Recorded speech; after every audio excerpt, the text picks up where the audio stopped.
안녕하십니까. 네, 반갑습니다. 분위기가 굉장히 열심히 하는 듯한 분위기 같습니다.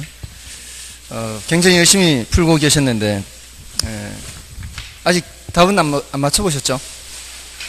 답은 아직 안 맞춰보셨죠? 혹시 정답을 이렇게 나눠드리나 아니면 저기 밖에 게시를 하나요? 정답을 밖에 게시하지도 않고 나눠드리지도 않습니까? 제가 그냥 해설하는 게 단가요? 그럼 해설할 때 잘 들으셔야 되겠네. 보통 이제 제가 이걸 드릴 때, 학원으로 메일을 보내드릴 때, 정답도 함께 이렇게 보내드리거든요. 해설하고. 근데 그거를 저기 이제 게시하는 경우가 있어요. 근데 여기는 게시하지 않나요? 예? 나눠드립니까? 마치고 나눠드리나요? 마치고. 아직은 모르신단 말이죠. 그럼 이제 풀면서 정답을 확인하면 되겠네요. 자, 1번부터 보겠습니다. 부동산 시장의 개념 및 특성에 대한 설명이다. 옳지 않은 것은 1번에 부동산 시장은 수요가 감소한다고 하더라도 기존의 공급량이 쉽게 줄어들지 않아 시장의 자율 조절 기능을 저하시켜 시장을 불안전하게 만든다. 맞는 말이죠. 다음에 부동산 시장은 양, 질, 위치 등 여러 가지 측면에서 유사한 부동산에 대해 그 가격이 균등해지는 경향이 있는 지리적 구역이라고 정의하기도 한다. 그렇죠. 다음에 부동산은 고가품이기 때문에 부동산 시장은 자금의 유용성과 밀접한 관련이 있다. 이것도 맞고요. 부동산 시장은 수요와 공급을 조절하기가 쉽지 않아 장기적으로 가격에 왜곡이 발생할 가능성이 많다. 단기적이죠. 장기가 아니고요. 그래서 틀렸고요. 다음에 부동산 시장은 지역별로 분화되어서 부동산 포트폴리오를 구성하기가 상대적으로 용이해진다. 지역별 포트폴리오는 가능하죠. 정답 4번이고요. 다음에 2번은 정답이 몇 번이죠? 2번은 3번인가요? 시장의 국지성은 부동산 시장의 특성에 해당하는 거죠. 그래서 3번입니다. 1번은 4번이고요. 2번은 3번. 3번은 몇 번인가요? 3번은 1번인가요? 효율적 시장 이론에서는 시장이 새로운 정보를 얼마나 지체 없이 가치에 반영하는가 하는 것을 시장의 효율성이라 한다. 맞죠. 1번에 시장이 약성효율적인 경우에 시장 참여자들이 기본적 분석을 해도 초과이윤을 얻을 수 없다. 그렇지 않죠. 기본적 분석, 약성효율적 시장에서 기본적 분석은 현재 공표 정보까지 분석하는 것이니까 보다 우수한 정보를 통해서 초과이윤을 얻을 수도 있죠. 다음에 3번에 약성효율적 시장과 준강성효율적 시장에서는 공표되지 않은 내부 정보를 이용하는 경우에도 초과이윤을 얻을 수 없다. 이거 들렸죠? 보다 우수한 정보니까 얻을 수도 있고요. 다음에 강성효율적 시장에서는 정보 비용이 존재하지만 할당효율적 시장에서는 정보 비용이 자체가 존재하지 않는다. 자, 이것도 반대로 돼 있죠. 강성효율적 시장에서는 정보 비용이 발생하지 않고 할당효율적 시장에서는 정보 비용이 발생할 수도 있죠. 정보 비용과 이 초과이윤의 크기가 같으면 할당효율적 시장이 되니까. 다음에 약성효율적 시장에서 기술적 분석에 의하여 밝혀진 지표로는 정상이윤을 얻을 수 없다. 자, 요거 조심해야 되죠. 정상이윤은 얻을 수가 있죠. 초과이윤을 얻을 수가 없는 것이고요. 정답 1번이고요. 그 다음에 4번은 정답이 3번이죠. 완전 경쟁이 시장 실패와 관계가 없습니다. 1번의 공급 독점이든 또는 수요 독점이든 독점은 불안전 시장과 관련이 있죠. 그래서 시장 실패와 관련이 있습니다. 4번, 3번이 정답이고요. 다음에 5번은 몇 번이죠? 5번은 4번인가요? 오늘 분위기 좋습니다. 이렇게만 시험 나오면은 거의 합격하실 것 같은데. 그죠? 4번이 옳지 않은 건가요? 4번. 지역지구제의 목적은 토지용에 수반되는 정의 외부가 아니라 부의 외부를 제거하거나 감소시키는 데 있죠. 그래서 틀렸고요. 다음에 1번에 사적 편익보다 사회적 편익이 큰 경우가 어떤 경우예요? 정의 외부예요? 부의 외부예요? 사회적 편익이 더 큰 거니까 여러 사람들이 편익을 얻는 거죠. 사회적 편익이 더 큰 거니까 개인이 얻는 것보다도 여러 사람들이 다 편익을 얻어요. 여러 사람들이 다 편익을 얻으면 정예외부예요. 정예외부. 여러 사람이 편익을 얻는다고요. 여러 사람이 피해를 보게 되는 건 뭐고요? 여러 사람이 피해를 보게 되는 거는 부예부. 그건 이제 사회적 비용이 커지는 거예요. 사회적 비용이 커지는 거는 무슨 외부? 부예부. 사회적 편익이 커지는 거는 정예부. 그렇게 이제 느낌으로 가져야 돼. 느낌으로. 이걸 생각해서 하려면 이게 헷갈려가지고 안 돼요. 그러니까 시멘트 공장이 분진을 날려버리면 이웃 주민들이 피해를 입으면서 그 비용을 사회가 부담해야 돼요. 그 공장이 부담하는 게 아니라. 그러니까 부예외부의 경우에는 뭐가 더 크고 사회적 비용이 더 큰 거고, 정예외부에는 사회적 편익이 더 큰 거죠. 여러 사람들이 편익을 얻는 거예요. 예를 들어서 뭐 아름다운 정원을 꾸미거나 이러면은 이 고급주택 지역, 주거 환경이 잘 정비된 그런 곳들은 자기가 이렇게 아름답게 이렇게 꾸미거나 해도 이웃 주민들도 모두 다 편익을 얻게 되잖아요. 그게 이제 사회적 편익이 더 크게 되는 거예요. 아시겠죠? 정예외부는 사회적 편익이 더 크다. 부예외부는 사회적 비용이 더 크다. 이렇게 기억하시면은 어렵지 않을 겁니다. 그래서 이런 경우든 저런 경우든 어때요? 개입할 필요가 있는 거예요. 정예외부든 부예외부든 개입할 필요가 있는 거죠. 정예외부의 경우에는 주로 보조를 통해서 개입을 하고, 부예외부의 경우에는 주로 규제를 통해서 개입을 하는 거죠. 다음에 2번, 시장 기능으로 달성하기 어려운 소득 재분배, 공공 재공급, 경제 안정화를 달성하기 위하여 정부의 개입이 필요하다. 그렇죠? 소득 재분배나 공공 재공급, 지금 소득 재분배는 형평성 측면이에요. 그죠? 형평성 측면이고, 공공 재공급이나 경제 안정화, 요거는 시장 실패, 효율성 측면이에요. 시장 실패를 수정하는 거예요.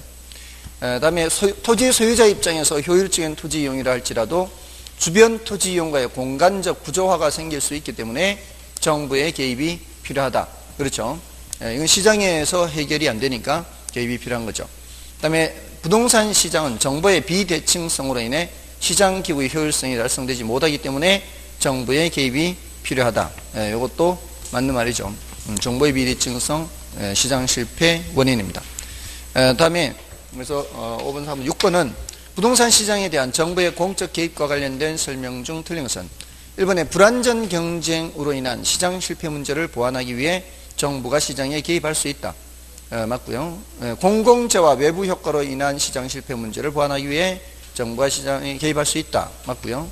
토지 이용 규제는 토지 이용을 사회적으로 바람직한 방향으로 유도하기 위해 토지 이용 행위를 제한하는 방법이다. 맞죠?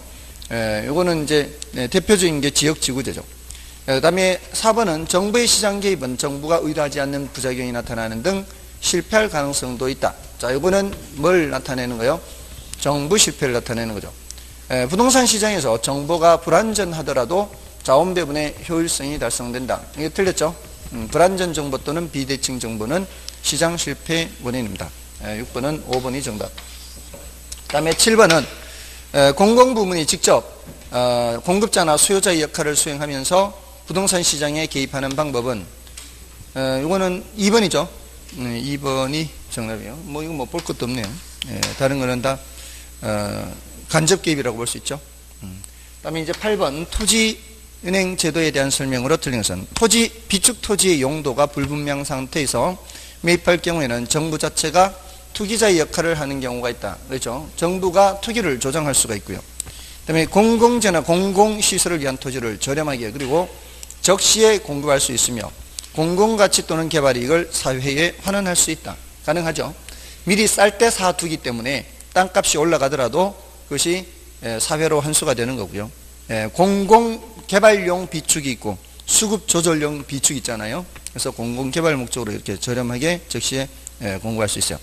그 다음에 정부 또는 공공기관이 법이 정하는 바에 따라 토지를 매입 또는 수용하여 택지를 조성한 후 건물을 지어 실수요자들에게 분양 또는 임대하는 방법을 토지은행이라 한다. 여기 틀렸죠? 토지은행은 지금 이렇게 뭐 분양하거나 임대하는 게 아니라 비축을 하는 거죠. 비축을 하는 것이 뭐 이렇게 건물주 분양하고 이런 건 아니죠. 다음에 4번 비축을 위한 매입 시점과 개발을 위한 매각 시점 사이에 토지를 관리하여야 하는 문제가 발생하며 또한 이 과정에서 빈민들의 불법적, 비공식적 사실상 보유 문제가 발생한다. 불법 점유 문제가 나타나는 거죠. 스웨덴이나 캐나다 등의 나라에서 시행되어 왔으며 우리나라도 시행하고 있죠. 자, 이거 뭐 어떤 나라에서 시행되어 왔는지 그 유래는 뭐 별로 중요한 건 아니죠. 우리나라도 지금 10년 됐습니다. 만 10년 시행한 지가.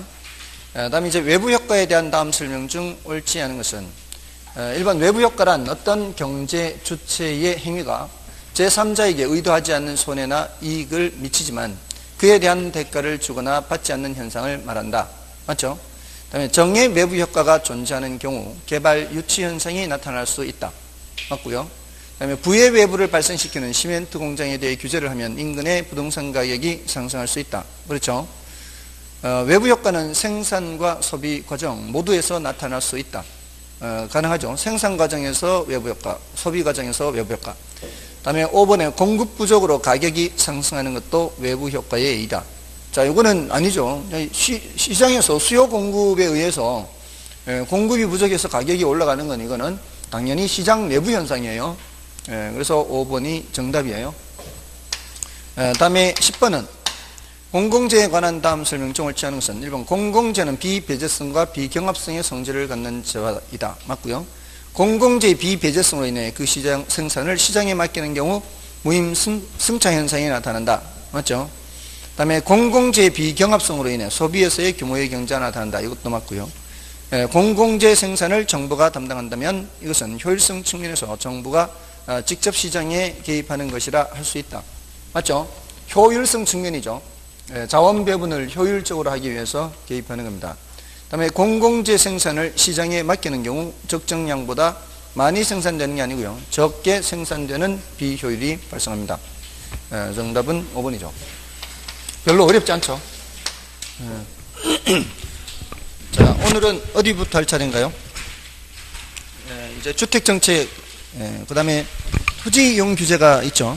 토지정책에 지역지구제가 있습니다. 지역지구제 남아있고요. 그것을 끝내고 이제 주택정책으로 가면 되죠. 자, 지역지구제는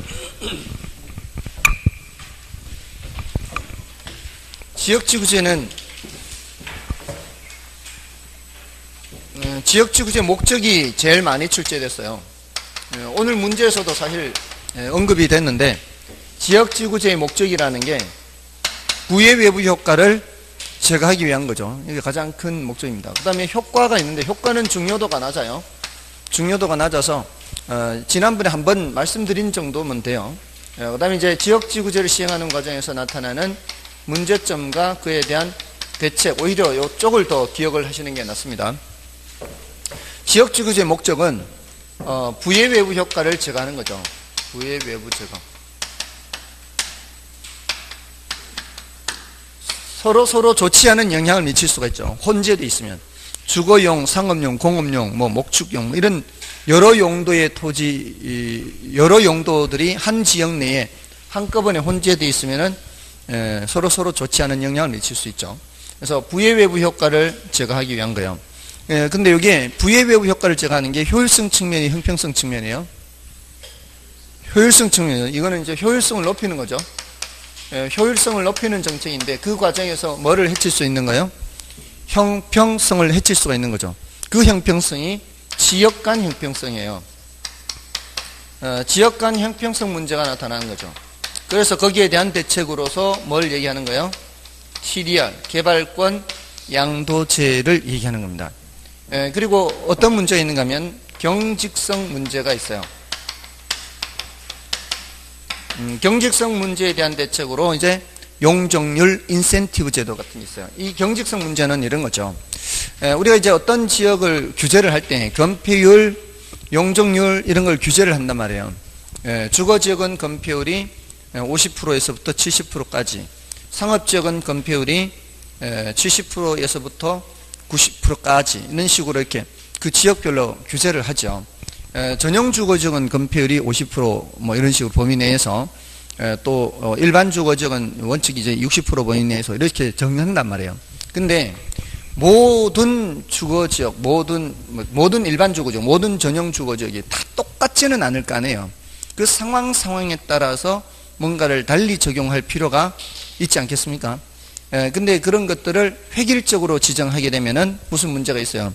경직성 문제가 있는 거죠. 그러니까 이거를 상황에 따라 신축적으로 적용하는 게 용적률 인센티브 제도라는 게 있잖아요. 용적률 인센티브를 주겠다는 얘기죠.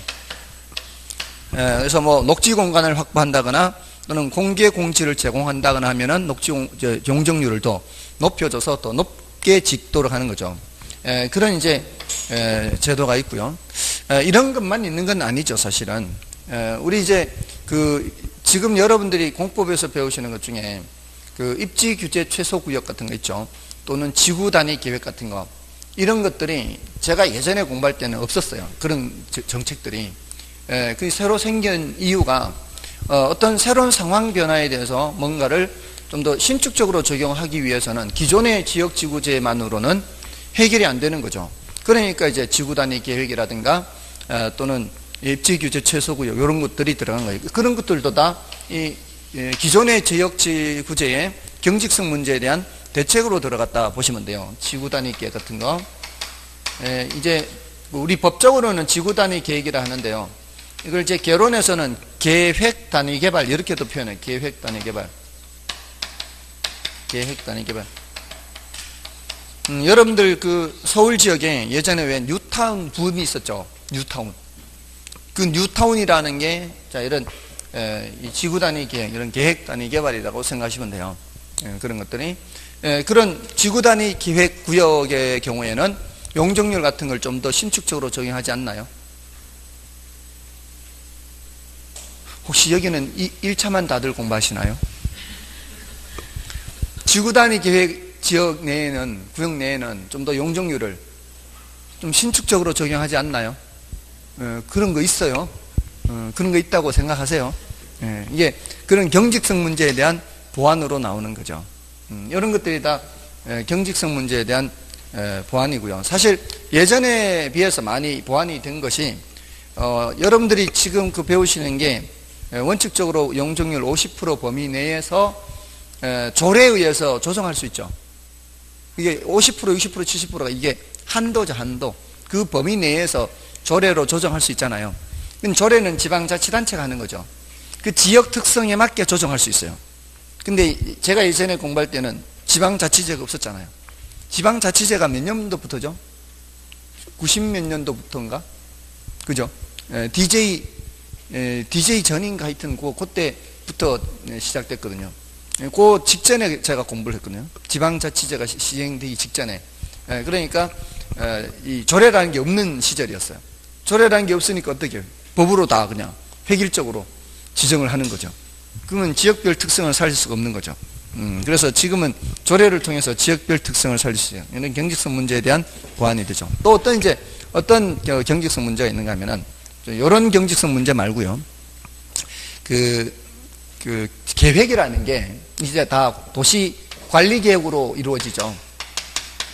도시 관리 계획으로 이루어지는데 이런 도시 관리 계획을 타당성 검토를 5년마다 한단 말이에요. 그죠? 5년마다 하는데 사회라는 거는 5년 딱 지나면 바뀌고 5년 딱 지나면 바뀌는 게 아니잖아요. 사회라는 건 끊임없이 변하는데 이미 2, 3년 전에 계획했던 거와 모습이 다른 모습이 되면 제일 좋기로는 즉시 바꾸는 게 제일 좋단 말이에요.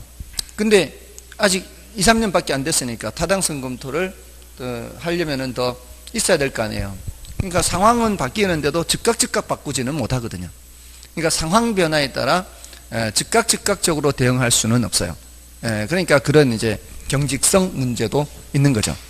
그죠? 그래서 이런 것에 대한 이제 대책들이 필요한데, 자, 우리 교재에서 보실 때는 뭐 효과는 중요도가 낮으니까 됐고요. 목적을 일단 보시면은 목적은 제일 중요한 게 1번 목적이죠. 67쪽의 메뉴에 있죠. 어울리지 않는 토지이용을 규제함으로써 부의 외부 효과를 제거하거나 감소 또는 방지하기 위한 거고요. 요거는 효율적 이용, 경제적 기능이죠. 경제적 기능을 수행하는 거예요. 자, 근데 3번에 있죠. 토지 자원의 효율적 이용은 현 세대와 후세대 간의 세대 간 형평성은 도모할 수 있어요. 그러니까 지역 간 형평성 문제는 있을 수 있지만, 그죠? 지역 간 형평성 문제는 있을 수 있지만 현 세대가 효율적으로 자원을 이용하면은 다음 세대, 세대 간 형평성은 개선될 수 있어요. 자, 됐고요. 효과는 이제 넘어가시고요. 지난 시간에 한번 말씀드린 정도는 충분합니다. 다음에 이제 지역지구제 문제점 있죠.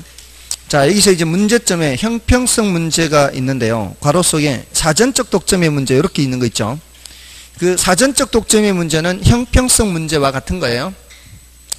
그 사전적 독점은 뭘 말하는가 하면은 이미 이전부터 어느 지역에 땅을 갖고 있는 사람이에요. 만약에 어떤 지역은 개발을 허용하고 개발이 되는 지역과 개발을 규제하는 지역이 있으면 이 규제하는 지역은 보상을 해줘야 정상이죠. 근데 보상 규정이 없잖아요. 근데 여기는 개발을 하도록 허용하면은 여기는 땅값이 올라가죠. 그 인접 지역도 물론 올라가죠. 그래서 이쪽 지역은 땅값이 올라가고 이쪽 지역은 규제가 되고 이러면 지역 간 형평성 문제는 있을 수 있다고 그랬잖아요. 근데 이 지역이 이미 예전부터 땅을 갖고 있던 사람한테 그런 혜택이 돌아갈 거 아니에요. 땅값 올라간 후에 뒤늦게 들어온 사람들은 그런 혜택을 볼 수가 없는 거죠. 그래서 이걸 사전적 독점의 문제라 그래요. 이미 예전부터 갖고 있던 사람들.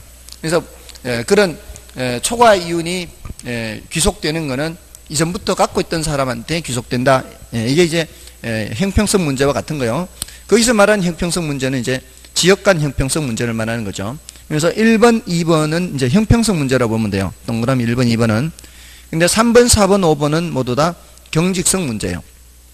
그러니까 계획 수립과 집행 간의 시차에 기인하는 상황 변화에 대처하기가 곤란하다. 요거 하고요. 그다음에 획일적인 지역 지구 지정은 지역 특성이 반영되지 못한다는 거. 그다음에 지나치게 많은 면적의 과잉 지정은 위치별 토지 특성을 살린 효율적임을 제한한다는 거. 요 3번, 4번, 5번은 모두 다 경직성 문제 이렇게 볼 수가 있죠. 다음에 이제 지역 지구제 문제점에 대한 대책으로 형평성에 대한 보완으로 개발권 양도제가 나오는 거죠. 그래서 개발권 양도제는 개발이 제한된 보전 지역 내 토지 소유자들에게 부여된 개발권을 개발이 가능한 다른 지역의 토지 소유자에게 매각이 가능하도록 하여 개발 가능 지역이 보다 더 개발될 수 있도록 하는 제도를 개발권 양도제 하죠. 자, 이거는 장점 아주 취지가 굉장히 좋죠. 이 제도는 개발권과 소유권을 분리하는 겁니다. 자, 여기 이제 규제가 되는 지역에 땅을 갖고 있다면 소유권은 그대로 갖고 있으면서 뭐를 따로 부여하는 거예요. 여기 지을 수 있는 권리를 부여하는 거죠. 개발권을 부여하는 거예요. 그래서 소유권은 그대로 있으면서 뭐만 따로 파는 거예요. 개발권만 개발 가능한 지역에 따로 파는 거죠. 그러니까 소유권과 개발권이 분리가 된다. 이렇게 표현하는 겁니다. 그리고 개발권 상실로 인한 우발 손실이라고 하죠. 그거는 필연적으로 이 사람들한테 손실을 끼치는 것은 아니고 하다 보니까 그렇게 된다라는 의미예요. 그래서 우발 손실을 시장 기구를 통해서, 여기 이제 또 키포인트죠. 시장 기구를 통해서 다른 곳의 개발권과 결부된 우발 이익으로 보상함으로써 공사익조화예요. 공사익조화. 공익과 사익조화. 그러니까 이 규제를 하는 취지가 뭐예요? 규제를 하는 취지는 이 공익을 위해서 규제를 하는 거죠. 특히 개발 제한 구역 있죠. 개발 제한 구역이라고 하는 것은 세 가지를 말씀을 드렸었어요. 개발 제한 구역은 세 가지. 하나는 도시의 무질서한 확산을 방지하고 스프를 현상이죠. 그리고 도시민의 건강한 생활 환경을 보호하고 국가 안전 보장 목적으로 지정하는 게 개발 제한 구역이에요. 자, 이렇게 하는 건 다 공익을 위한데 침해받는 거는 개인만 침해받잖아요. 그러니까 공익과 사익이 조화롭지가 않은 거죠. 이것을 시장기구를 통해서 하는 거예요. 시장기구를. 정부 재정 지출이 있어요, 없어요? 정부 재정 지출도 없어요. 그러면서 시장기구를 통해서 해결하니까 굉장히 큰 장점이 있죠. 자, 그 다음에 이제 단점도 있죠. 이 제도는 개발 가능 지역에서 이미 설정된 규제 상한선 이상으로 토지를 개발할 수 있음을 전제로 하기 때문에 개발 가능 지역의 과밀 및 혼잡. 자, 이게 효율성 측면 문제 있죠. 자, 이쪽이 개발 가능한 지역이면 이 개발이 제한된 지역 내 토지 소유자들로부터 계속 이 개발권이 넘어와야 될 거 아니에요. 그럼 이쪽은 너무 과밀 지역이 될 수 있죠. 그럼 이제 효율성 측면에서 이제 문제가 생길 수가 있어요. 그리고 또 이제 어떤 문제가 있는가 하면은, 그거 이제 추가해도 돼요. 추가를 해도 돼요. 일단 효율성 측면에 문제가 있고요. 이 취지는 좋죠. 취지는. 형평성 측면에는 좋아요. 지역 간 형평성 문제를 해결할 수 있으니까. 이제 효율성 측면에서 문제가 있을 수 있고, 또 추가로 하나 하는 게, 이쪽에 땅값이 비싸지 않으면, 사람들이 요 개발권을 사오는 게 아니고, 여기에 땅을 사서 필요한 공간을 만들어요. 지금 개발권을 사오는 이유가 뭐예요? 공간을 더 만들기 위한 거 아니에요. 공간을 더 만들기 위해서 개발권을 사오는데, 만약에 땅값이 싸면은 굳이 위로 공간을 만들 필요 없이 옆으로 공간을 만들면 되잖아요. 그러면 이 개발권이 거래가 안 되겠죠. 그럼 정부가 이 개발권 줘놓고 아무 의미가 없는 거죠. 팔리지가 않으니까. 그럼 이 개발권이 팔리게 하려면 어떻게 해야 돼요? 정부가 땅값을 올라가도록 이렇게 자꾸 부추겨야 되죠. 뭔가 문제 있는 거 아니에요? 개발권 거래되게 하기 위해서 땅값을 자꾸 부추기도록 이런 거는 문제가 있는 거죠. 여러분들은 아무 그냥 관심이 없나 봐요. 일부러 이렇게 땅값 부추기는 게. 땅을 갖고 있지 않으니까 그런 생각이 있나요? 땅을 갖고 있지 않으면 더 그런 생각이 들 텐데. 그죠? 땅값은 올라가지 않아야 이 바람직한 거잖아요. 이게 너무 땅값이 올라가서, 올라가게 되면 여러 가지, 지난주에 그 집가구 했잖아요. 집가구. 땅값이 올라가게 되면은 사회, 경제, 행정적인 측면에서 여러 가지 문제가 있다고요. 사회적인 측면에서 우리 이제 가게 입장에서 땅값이 올라가면 택지비가 올라가고, 그러면은 이 건축의 질이 저하되고, 땅값이 너무 비싸면은 스프롤 현상도 나타나고, 직주 분리 현상도 나타나고, 비싼 도심에서 못 있으니까 외곽으로 나가게 되고, 그리고 경제적인 측면에서는 기업 입장에서는 땅값 올라가면은 생산 원가가 올라가고, 정부 입장에서는 땅값 올라가면은 공공용지 매수해서 이렇게 이 공공시설을 제공하기가 어려워지고, 그렇잖아요. 땅값은 함부로 자꾸 올라가면 안 좋은 거예요, 사실은. 그죠? 그러니까 그런 문제가 있다고요. 집가 상승을 유도해야 되는 거. 이런 것도 단점이라고 볼 수 있어요. 그러니까 어떤 정책이든지 어떻습니까? 장점이 있으면은 단점도 있는 거예요. 근데 이제 어떤 게 더 부각이 되느냐에 따라서 시행을 하기도 하고 시행을 하지 않기도 하는데, 우리나라에 이거 시행하고 있어요, 안 하고 있어요? 우리나라는 이제 안 하고 있는 거죠. 아무튼 그런 얘기고요. 자, 그 정도로 하고 넘어가시면 돼요. 자, 이제 넘어가셔서 이제 주택 정책으로 가시면 돼요.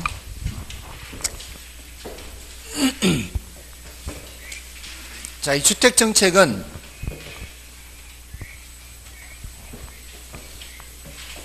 자, 일단 임대료 규제가 있고요. 임대료 규제와 성격이 똑같은데, 이건 분양시장에서 하는 분양가 규제가 있어요. 그 다음에 임대료 보조가 있고요.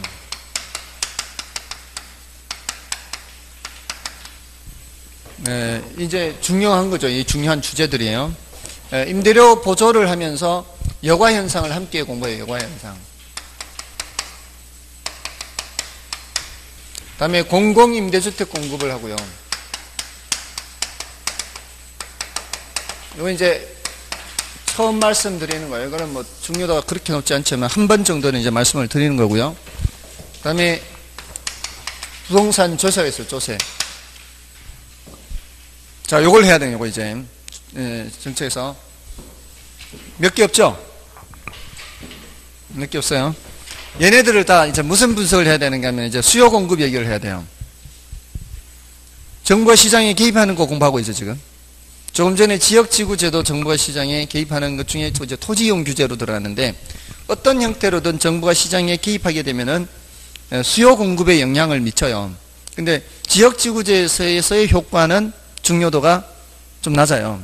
지역지구제에서의 효과는. 지난번에 한번 여기 단기장기 했어요. 근데 단기장기 얘기가 또 나와요. 여기서 분석하는 거하고 구조가 똑같아요. 단기장기 얘기하는 게. 어떤 형태로든 수요 공급에 영향을 미치기 때문에 수요 공급 얘기를 다 하면 돼요. 이런 정책을 얘기할 때 전부 다 무슨 얘기 한다고요? 수요 공급 얘기를 한다고요. 그것만 잘 생각하면은 어렵지 않게 정리가 돼요. 자, 이제 임대료 규제는 시장 임대료가 어떻기 때문에 규제하는 거예요? 너무 높다고 생각하기 때문에 정부가 규제하는 거죠. 그러면 지금 현재 상태를 이제 먼저 그냥 항상 여기서부터 출발해요. 이 모든 게 여기 있는 모든 정책이 지금 균형 상태, 최초의 균형 상태에서 정부가 어떤 판단을 해서 개입을 하는 거예요. 근데 이 임대료 규제나 분양가 규제는 직접 개입이에요, 간접 개입이에요? 직접 개입, 직접 개입. 가격 통제로 직접 개입. 이쪽으로 개입하는 게 이쪽으로. 이쪽으로 개입하는 직접 개입. 이쪽으로 개입하는 직접 개입은 이제 수량 통제. 이쪽으로 개입하는 직접 개입은 가격 통제. 그죠? 직접 개입입니다. 자, 근데 이제 이게 너무 높다라고 생각하니까 어디에 규제하는 거예요? 요거보다 아래에 규제를 하게 되죠. 자, 아래에 규제를 하게 되면은 어떤 현상이 나타나느냐? 그걸 무슨 얘기를 해야 된다고요? 수요, 공급 얘기를 해야 돼요. 수요, 공급.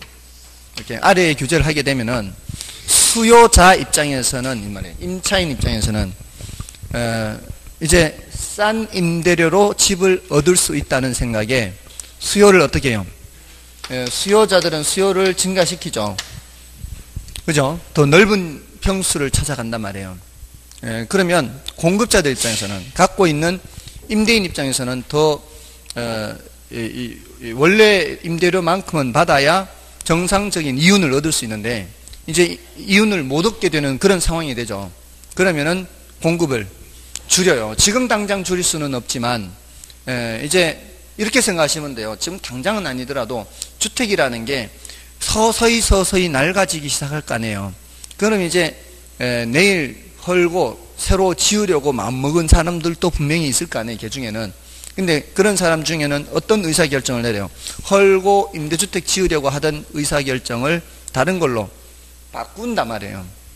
그리고 기존의 임대주택을 갖고 있다 할지라도 지금 당장 헐지는 않을지라도 다른 용도로 바꿀 수도 있거든요.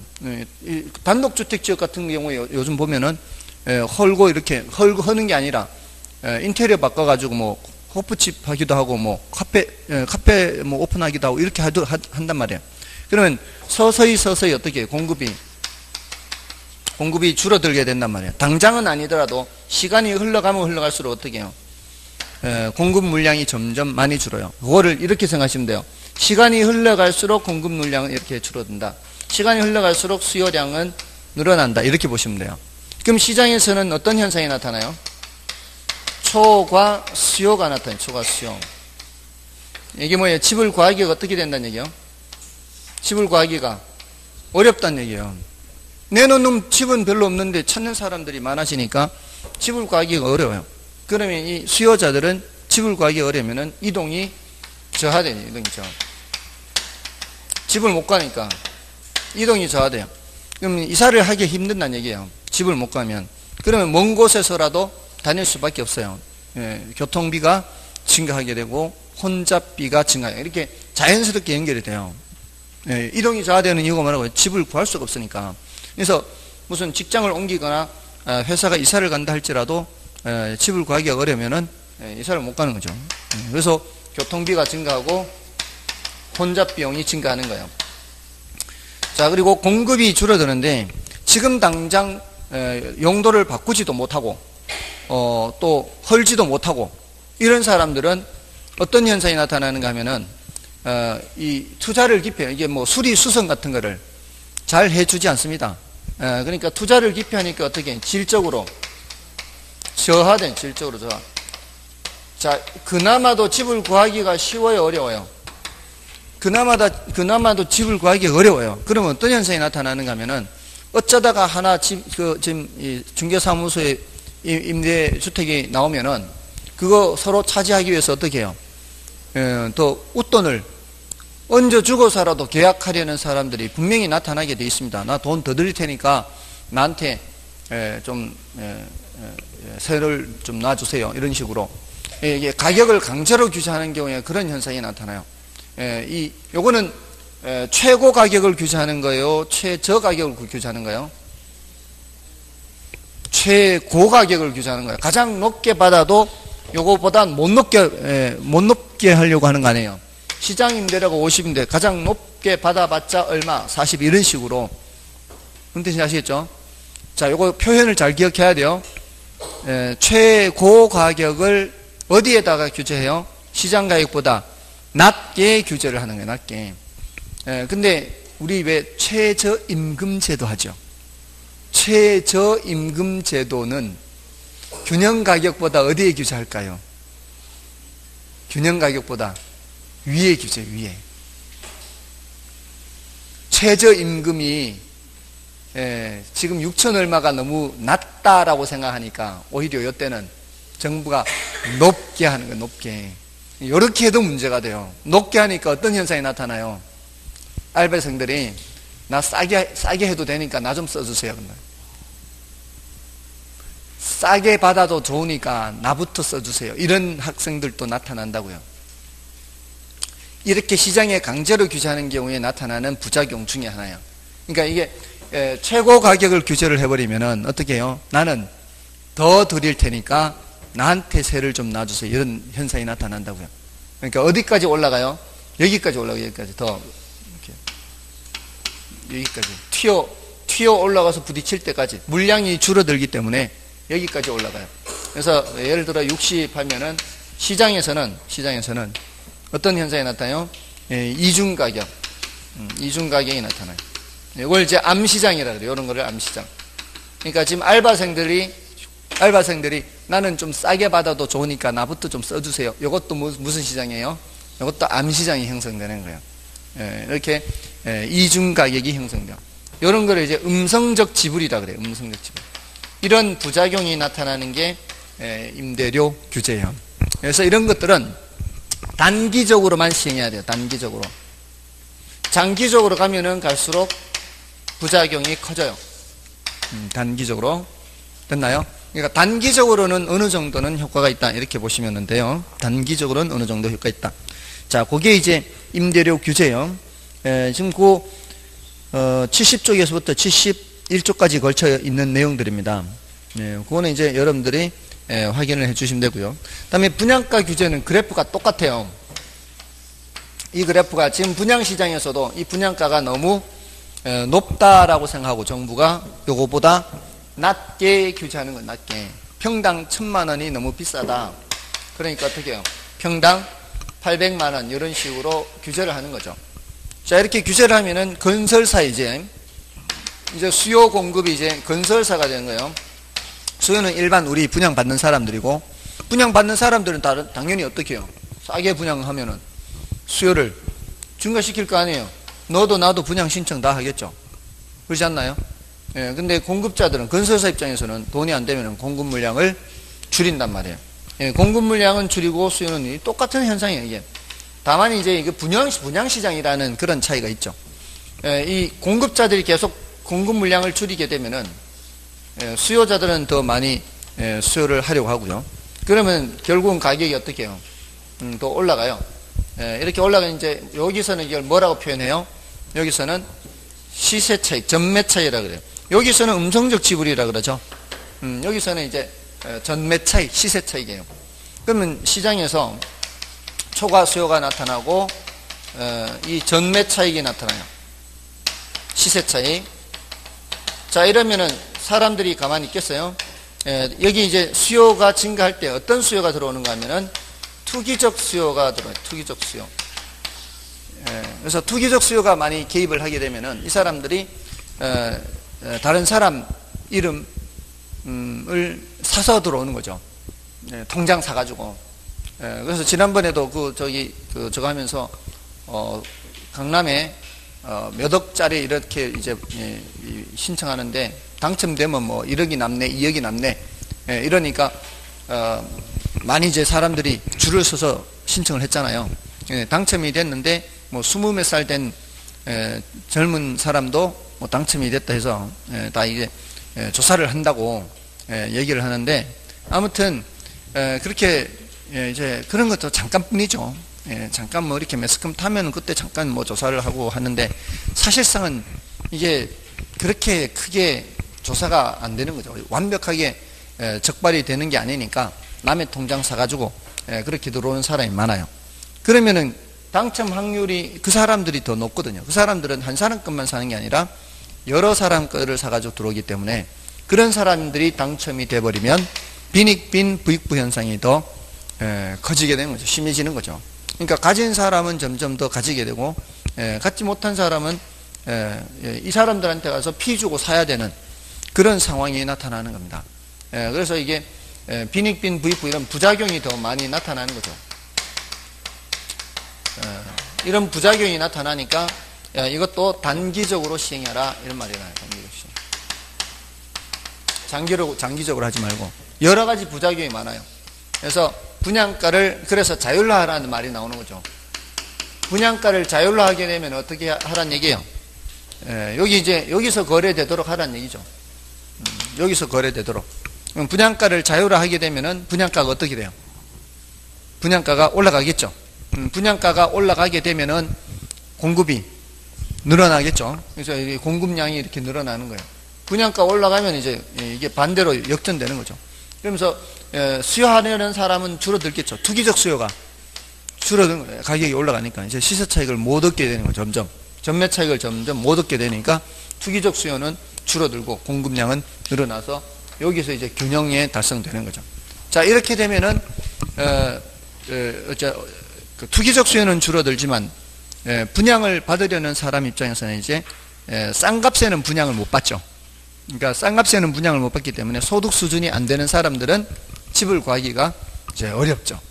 근데 어차피 분양가를 규제해도 집 구하기가 어려웠었잖아요. 당첨 확률이 낮으니까. 그러니까 이래도 힘들고 저래도 힘든 거예요. 어차피 소득 수준이 낮은 사람들은. 그러니까 이 분양가를 자율화하는 거는 이제 시장을 위해서는 일단 그렇게 하되 소득 수준이 낮은 사람들을 위해서는 이런 이제 대책들이 필요한 거죠. 임대료 보조라든가 공공임대주택 공급 이런 것들이 이제 추가적으로 필요한 거죠. 자, 아무튼 이제 그 분양가 규제에서 조금 더 살펴보면은 이 임대료 규제나 분양가 규제 모두 다 시장 가격보다 낮게 규제해야 효과가 나타나고 시장 가격 이상으로 규제를 하면은 아무 효과가 없다는 거죠. 자, 요거 계산 문제 할 때도 했죠. 요 계산 문제 할 때 요거 임대료 규제 계산은 어떻게 한다? 임대료 규제 계산은 요거는 어떻게 해요? 요령이 규제 가격을 대입하는 거죠. 규제 가격을 대입해서 수요량이 공급량보다 더 많으면 뭐고요? 이때는 초과 수요 얼마 이렇게 대답하고 수요량보다 공급량이 더 많으면은 그때는 아무 효과 없다 이렇게 둘로 하라 그랬죠. 그래서 그 매뉴얼을 기억하고 있는 게 중요하죠. 문제를 이렇게 자꾸 풀어서 숙달하는 것도 중요하지만 계산 문제는 어떤 계산 문제가 나왔을 때 이거 어떻게 푼다 그 매뉴얼 순서가 기억이 나면 풀 수가 있어요. 그럼 굉장히 빨리 풀 수가 있는 거죠. 그러니까 계산 문제를 그런 식으로 정리를 하시면 되는 거예요. 자, 아무튼 그렇고요. 자, 분양가 규제에서 좀 그 기타 사항들 좀 보겠습니다. 이제 수요 공급 줄고 늘고 뭐 이런 것들은 되는데 기타 사항을 보시면은 그 기타에 조금 어려운 내용이 있어서 그래요. 72쪽에 동그라미 4번을 보시면 전매 차익으로 인해 분양시장이 투기시장이 되며 투기적 수요는 빈익빈 부익부 현상을 심화시키고요. 그 다음에 투기를 감소시키기 위한 채권 입찰제 시행은 전매 차익의 일부를 환수할 수 있다. 자, 이게 뭔 소린가 하면은 채권 입찰제라는 게 그 채권을 많이 써낸 사람한테 우선권을 주는 거예요. 채권을 많이 써내면은 당첨은 될 수 있지만 추가적인 비용이 발생하죠. 그 추가적인 비용 발생하는 것은 다시 국가로 환수가 된다 이런 뜻이죠. 그다음에 그 당첨되는 일부 저소득층의 과소비를 유발하며 이 소리가 뭔 소린가 하면은 이 분양가 800으로 당첨이 되는 경우를 생각해 보세요. 저소득층이 예를 들어 내가 돈을 2억 4천 갖고 있는 사람이에요. 2억 4천을 마련할 수 있는 사람인데 이 사람이 분양가를 규제하지 않는 시장에서는 몇 평짜리 집에 살 수 있는 사람이에요.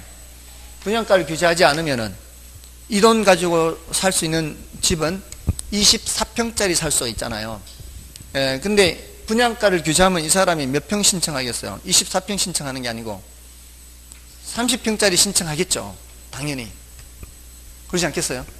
조금 더 차익을 얻으려면은, 그러면은 이 사람 소득 수준으로는 24평짜리 집에 살 것이 적당한 사람인데 분양가를 규제하게 되면서 30평짜리 집에 살게 됐잖아요. 그거는 일종의 뭐라고 보는 거예요? 과소비라고 보는 거죠. 3억은 돼야 살 수 있는 그런 집에 살게 되니까 과소비가 되는 거예요. 자, 그런 의미예요. 그리고 당첨되지 않은 많은 무주택자들은 비싼 가격으로 주택을 구입해야 되죠. 프리미엄을 주고 피를 주고 사야 되는 거죠. 당첨이 되지 않은 사람. 그래서 이제 분양가를 자유화하라 이런 얘기가 나오는 거죠. 자, 분양가를 자유화하면은 뭐 여러 가지 측면에서 개선되는 측면은 있지만 어차피 가격이 올라가기 때문에 저소득층 입장에서는 집을 구하기가 힘드는 그런 단점은 있습니다. 그래서 이런 임대료 보조, 주택 보조 같은 것이 나오는 거죠. 자, 요거는 이제 좀 쉬고 하겠습니다. 요 뒤에 있는 내용들은